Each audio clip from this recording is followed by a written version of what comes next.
I must say it's been wonderful. Been around from the morning, and the way I see like the kind of attendance and also the representations from various institutions, the NBFCs, I really like the relevance part of it. I have been attending ETBFSI events quite a few, and I think it's again one more feather on your cap. I must also congratulate you for you to organizing it in Chennai, because we do get into various hubs including Mumbai, but again Chennai, a very significant venue, and given the fact that it's an NBFC Connect, so it's a very prudent and appropriate step from your side, and I can see the reflection of it when I interact with the participant, the kind of questions and the kind of engagement which is happening even offsite. So it's been wonderful. So again, congratulations to you. Oh yeah, it's a very important cornerstone. That's the way I'll put at it. Because if you see the evolution of NBFCs, especially in our country, it has like 2-3 phases. We are almost, you can qualify as the third phase, where the next level of lending and the next level of propagation for the NBFCs have in many ways have to be front-ended and levered through digital means. So the fact that the country overall is growing leaps and bounds on aspects of digital lending. Just to give you some figures, maybe till 2019, something which is at a scale of $100 billion of disbursement, is quite well projected that in the next 4 years it will go to 350 to 400 billion dollars. So with that kind of a rapid growth, it's definitely a boon for the NBFCs, and the way I'll qualify also is like they are a key cornerstone, right? So they are a propeller in terms of the scale, in terms of capitalization, and though a fintech and an NBFC, the digital players and the erstwhile NBFCs, there is difference in terms of DNA, but there is a lot of similarities as well. So both in terms of the risk appetite, the ability to kind of appreciate innovation, try out things in smaller quarters and then scale up. So it's a very good symbiotic relationship, and that's also the reason both for digital lending and to fuel the growth, it's a key aspect that the NBFCs continue to play a critical role. Yeah, absolutely. So if you look at it, right, lending as a function, it has erstwhile been high touch. But then there are products and asset classes where, thanks to again digital intervention, it has become a lot more low touch and low involved, because you have information and data at your disposal, both from a consumer as well as a contributor standpoint. And if you put a 2x2, it's a solution which needs scale as well as depth. So if you see from that parlance, to cover scale, which means that the scale of reachability, the scale of new customers, is the digital and the technological intervention through apps or through means of alternate data is playing a critical role. Just to give you a flavor, even we as a digital lender, we cover more than 85% of the PIN codes in India, and this is what I'm talking about, material business. So that itself is a testimony that when you are operating in the digital channel and the digital means, it's far a progressive or convenient method rather than just believing or like relying on physical or a phygital model. So that's one in terms of scalability. The other aspect is in terms of the depth. It's not just about reachability. It's also about like, hey, can you actually increase the depth of the consumers whom you are able to underwrite? And that's where the alternate data and the alternate model also come in play. The IP for a digital lender is their ability and mechanics to through alternate data and alternate mean to underwrite cohort of customers, maybe who will possibly never get underwritten by a traditional bank or a very traditional NBFC through a traditional method and approach. So therefore, if you see in summary, both in terms of scale as well as depth, digital is the way to go, and that's the way the reachability and the depth is increasing.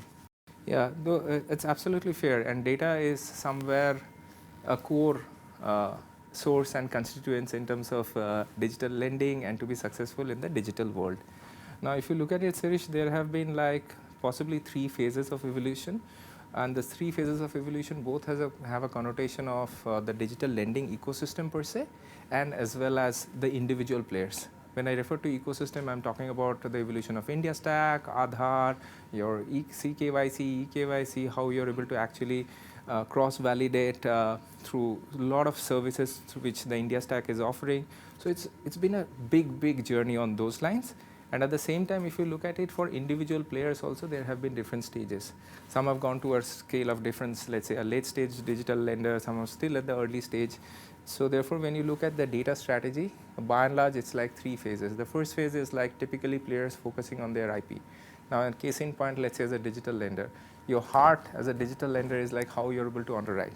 And in the digital space, again, it's a case of alternate data, alternate modeling, really helping you to underwrite not in a case of binary, but in a case of a risk spectrum, right? So those aspects in terms of data and the focus around building and focusing your data strategy and the IP is the phase 1 of your data strategy. The second phase is when you scale up and when you have a material operations, it's also important to see how data is being leveraged for, let's say, your collection purposes, how data and the recommendations are being leveraged in terms of customer origination. So from a pure verticalized IP oriented strategy from data, then you go to the next phase, which is more like you look at the entire value chain, and then you see like how data, how machine learning and other frontier technologies can be leveraged across the value chain. As an industry, where we are currently is more at the third phase. That means you have, especially for the material players, even including us, that means you have focused on your data strategy, you have kind of refined it on your core IP functions, you have kind of optimized overall on the value chain.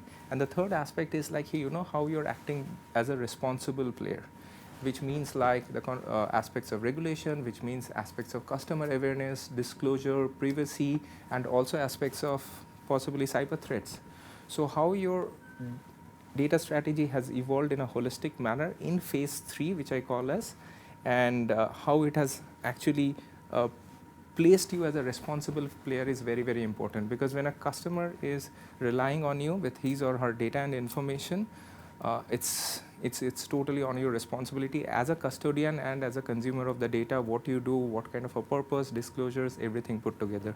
So on a summary, like these are the 3 phases. Focus your data strategy at the initial stage in building the IP, more of a verticalized approach. Second is you look at the value chain, take a more of an optimizing approach and see which are the touch points across the value chain where your data strategy is like really optimized well. And the third aspect is taking a more of a holistic view and to come across as a responsible player. Now, digital lending guideline, as you know, Sirish, last year when it came up, it's been a very significant event for the industry.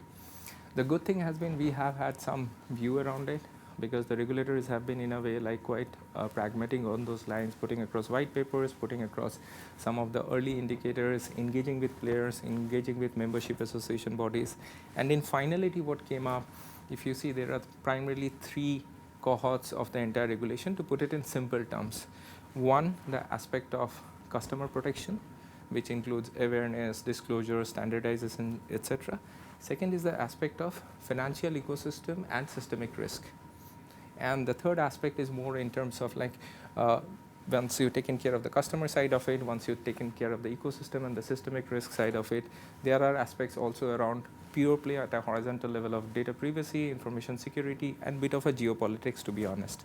So these are the 3 areas where the digital lending guideline has been very clear in addressing. Now, what that means in terms of change management, if you look at a customer awareness and disclosure standpoint, one of the fantastic things which had happened where RBI mandated that all digital lenders should actually disclose everything in a standardized format, which is the key fact statement.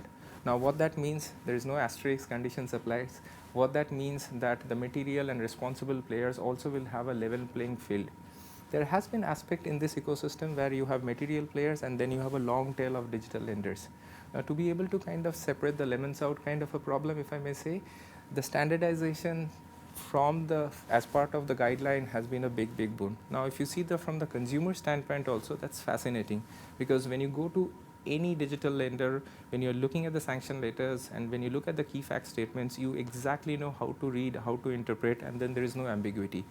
And I'm sure like from a monitoring, inspection, and the regulatory aspects also, it becomes a lot more standardized. There is nothing left to interpretation. So that's one major change from a customer awareness standpoint. There also has been, again, from customer awareness as well as an operational standpoint, the good thing about having standardized taxonomies. So post the guideline, the entire industry has a fair standardized understanding of who is a DLA, who is a loan service, LSP as a loan service provider, who are the regulated entities.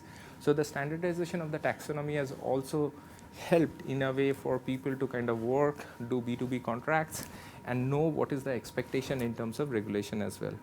Now, touching upon on the part of, let's say, the systemic risk, there also the digital lending guideline has been very, very clear that the regulated entities have to be in the front line in terms of matters related to co-lending or, let's say, capital raise, etc.